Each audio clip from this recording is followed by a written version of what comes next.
Hey everyone, welcome back to शिनिश्वा swing steps, जहां हम सीखते हैं गर्ल्स के लिए यूनिक और ब्यूटीफुल डिज़ाइंस के टॉप्स बनाना।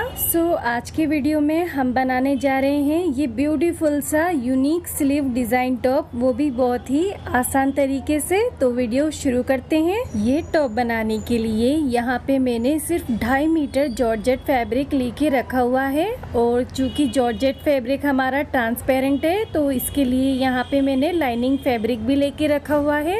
तो लाइनिंग के लिए यहाँ पे हमने जो अपना फैब्रिक लिया है वो क्रेप मटेरियल में है। तो 1 मीटर हमारा लाइनिंग फैब्रिक और हमारा 2.5 मीटर जॉर्जेट फैब्रिक से हम ये टॉप रेडी करके लेंगे। सबसे पहले मैंने अपने लाइनिंग वाले फैब्रिक को 4 फोल्ड में बिछा के लिया हुआ है। बंद साइड मैंने अपनी साइड की ओर को और ओपन साइड मैंने दूसरी साइड की ओर को रख के ली है।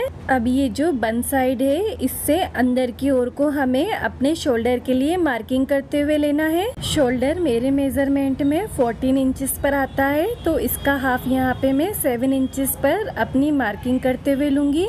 अब देखिए, जितना हमने अपना शोल्डर का मेज़रमेंट लिया है उतना ही हमें अपने आर्म होल का भी मेज़रमेंट यहाँ पर लेना है। तो यहाँ पर भी मैं आर्म होल के लिए 7 इंचेस पर अपनी मार्किंग करते हुए ले लूँगी, और फिर इस मार्किंग को स्ट्रेट लाइन ड्रॉ करते हुए अपनी शोल्डर लाइन से ज्वाइन कर दूंगी। आर्म होल लाइन के बाद अब बारी आती है हमारी चेस्ट लाइन की। तो यहाँ पे मैं अपनी 36 का 4th पार्ट यानी कि 9 इंचेस पर अपनी मार्किंग करते हुए लूँगी, और फिर इसी मार्किंग से आगे की ओर को मैं 1.5 इंच का अपना मार्जिन का ऐड करते हुए लूँगी। अभी दोनों मार्किंग्स को मिलाते हुए मैं एक स्ट्रेट लाइन अपनी आर्म होल लाइन से ड्रॉ करते हुए ले लूंगी, जिससे हमारा यहाँ पर एक एल शेप बनकर रेडी हो जाएगा। अब ये जो हमारा एल शेप बनकर रेडी हुआ है इसी के अंदर की आर्म होल कर्व ड्रॉ करते हुए लेना है, जिसके लिए कि सबसे पहले मैं बैक आर्म होल कर्व के लिए 1.5 इंच पर मार्किंग करूंगी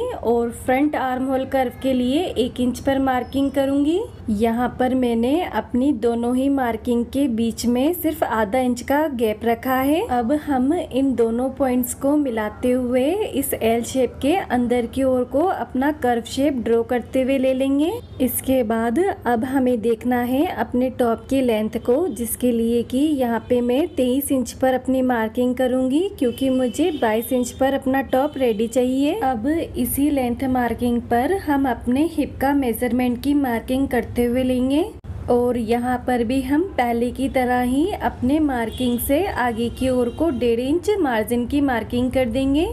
इसके बाद अब हम अपना इस हिप मार्किंग वाले पॉइंट को और ऊपर आर्म होल वाले पॉइंट को आपस में एक स्ट्रेट लाइन से भी ज्वाइन करते हुए ले लेंगे। अपने टॉप की साइड मार्किंग कर देने के बाद अब हम मार्किंग करेंगे अपने टॉप के नेक लाइन के लिए। और जैसा कि आप जानते हैं, हम अपने टॉप की जो नेक लाइन है वो ज़्यादा डीप नहीं रखते हैं, इसलिए हम यहाँ पे नेक लाइन का जो साइज रखेंगे वो विड्थ वाइज तो 3.5 इंच और डेप्थ वाइज सिर्फ 1 इंच ही रख के लेंगे। और फिर हमें अपनी इन दोनों ही मार्किंग पर एक स्क्वायर शेप ड्रॉ करते हुए भी ले लेना है। स्क्वायर शेप दे देने के बाद अब आपको इसी स्क्वायर शेप के अंदर की ओर को एक राउंड शेप भी दे देना है। और नेक लाइन कंप्लीट होते ही हमारा यहाँ पे जो टॉप का बेसिक पैटर्न है वो यहाँ पर कंप्लीट होकर आ गया है। अब हमें सिंपली अपनी मार्किंग पर कटिंग करते हुए ले लेना है। कटिंग करते समय हमें फ्रंट और बैक की जो नेक लाइन है वो एक साथ ही कट करके ले लेना है। यहाँ पे सिर्फ हमें अपने बैक आर्म होल का ही ध्यान रखना है, बाकी की कटिंग हमें अपने मार्किंग पर ही करते हुए ले लेना है।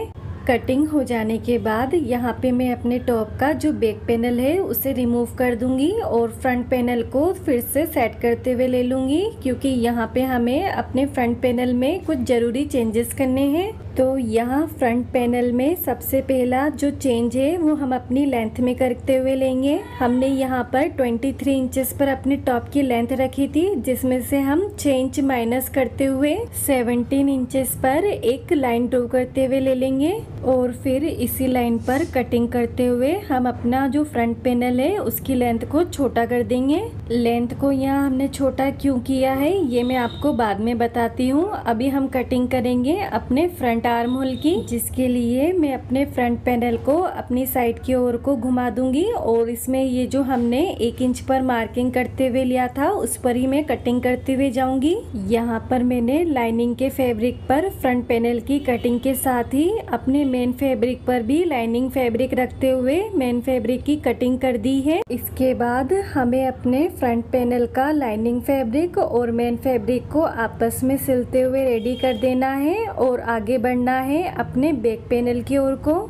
चूँकि नेकलाइन की मार्किंग करते समय हमने अपनी जो नेक डेप्थ थी वो कम रखी थी, इसलिए बैक पैनल में मैं एक 3.5 इंच पर स्लिट बनाते हुए लूँगी, जिससे कि हमें अपना टॉप पहनने में आसानी रहेगी। स्लिट की मार्किंग कर देने के बाद अब हमें आगे बढ़ना है अपनी स्लिट की फिनिशिंग की ओर को, जिसके लिए कि हम यहाँ पर जो हमारा बैक पैनल का नेकलाइन है उसको और अपनी स्लिट को एक साथ ही हम अपने जो मेन फैब्रिक है उससे ज्वाइन करते हुए फिनिशिंग दे देंगे। अभी आप यहाँ पर क्लियरली देख पा रहे होंगे हमने अपने मेन फैब्रिक और लाइनिंग को आपस में ज्वाइन करते समय अपनी नेकलाइन को और स्लिट को फिनिशिंग दे दी है। बैक पैनल में फिनिशिंग दे देने के बाद अब हम आगे बढ़ेंगे अपने फ्रंट पैनल की ओर को। जैसा कि आपको याद होगा हमने अपनी फ्रंट पैनल की जो लेंथ है उसको कम किया था, तो अब हम उस पर काम करेंगे। यहाँ पर हम अपना फ्रंट पैनल का जो बॉटम वाला साइड है इसमें हम एक डिजाइन डालते हुए लेंगे,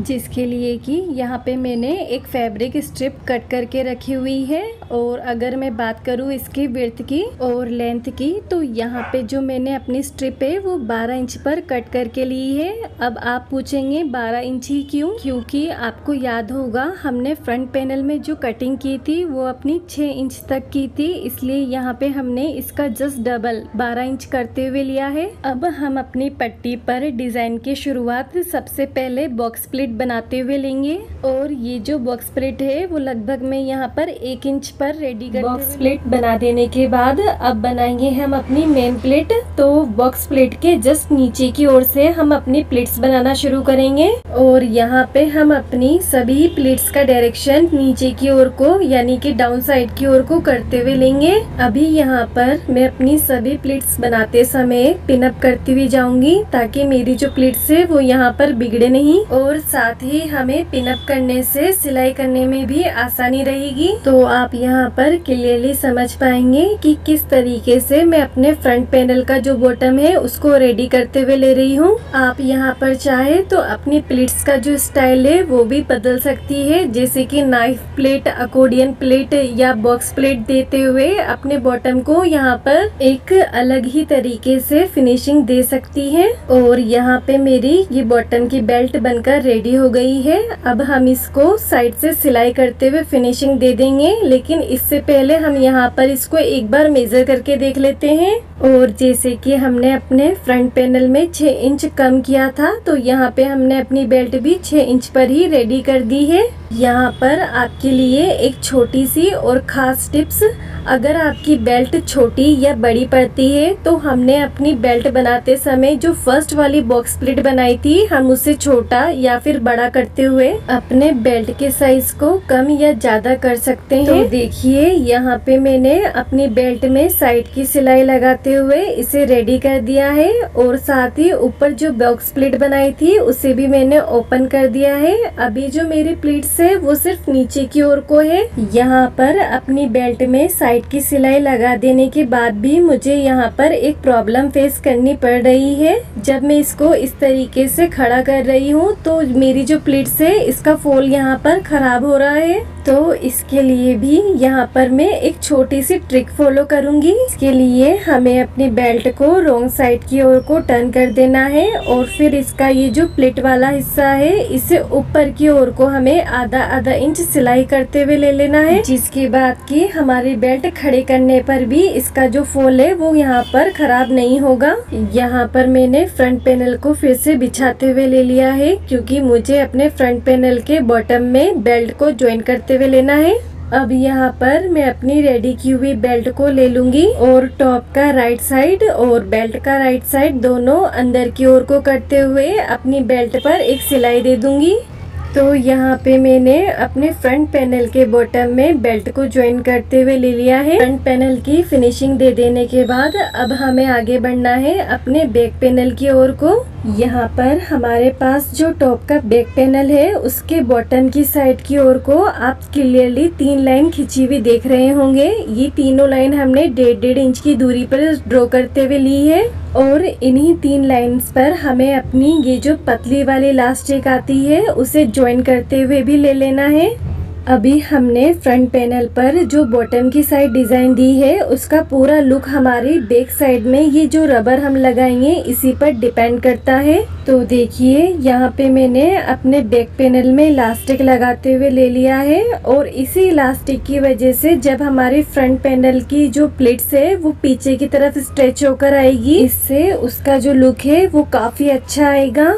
यहाँ पर हमारे टॉप का जो फ्रंट वाला पैनल है इसका लुक काफी ज्यादा सोबर लग रहा है, इसलिए यहाँ पे मैं इसको डेकोरेट करने के लिए एक बो बनाते हुए लूंगी। और बो बनाने के लिए यहाँ पे मैंने एक स्क्वायर फैब्रिक लिया है जो कि मेरा 6 बाई 16 इंच का है, जिसको कि यहाँ पे मैं इस तरीके से हाफ में फोल्ड करते हुए ले लूंगी और इसका ये जो तीनों ओर से ओपनिंग साइड है इस पे सिलाई भी लगा दूंगी। बो के लिए यहाँ पे मैंने एक और स्ट्रिप कट करके रखी हुई है और इस स्ट्रिप की जो लेंथ और विड्थ है वो यहाँ पे 4 बाय 13 इंचेस है। इस वाली पट्टी को भी हम यहाँ पर हाफ में फोल्ड कर देंगे और इसकी ये जो तीनों ओपनिंग है वहाँ पर एक बूट की सिलाई लगाते हुए इसको रेडी करेंगे। तो देखिए यहाँ पे मैंने अपनी व्हाइट वाली बो पट्टी को और इसी के साथ अपनी ब्लैक वाली बो पट्टी को, दोनों ही पट्टी को एक साथ रेडी करके ले लिया है।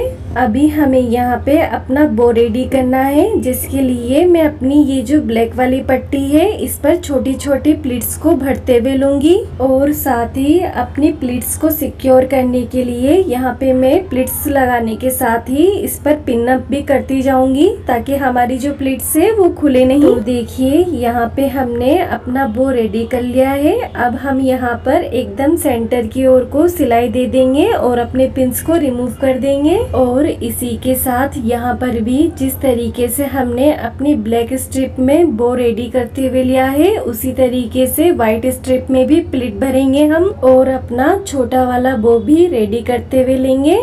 अभी आप यहाँ पर क्लियरली देख पाएंगे मैंने अपनी बो में प्लीट्स जमाते हुए इस पर सेंटर की सिलाई लगा दी है और इसी तरीके से व्हाइट वाला बो भी रेडी करते हुए ले लिया है। तो हमने यहाँ पर एक बो बड़ा और एक छोटा बनाया है, दोनों को यहाँ पर ओवरलैप करते हुए हम एक बार और अपने सेंटर की सिलाई लगाते हुए ले लेंगे। इसी के साथ यहाँ पे हमारा जो बो है वो बनकर रेडी हो गया है। अब हमें बनानी है अपने बो के लिए टाई और साथ ही अपने टॉप के लिए एक यूनिक स्टाइल डिजाइन की स्लीव, जो कि हम सीखेंगे बहुत ही आसानी से, लेकिन इस वीडियो के सेकंड पार्ट में। तब तक के लिए बाय बाय।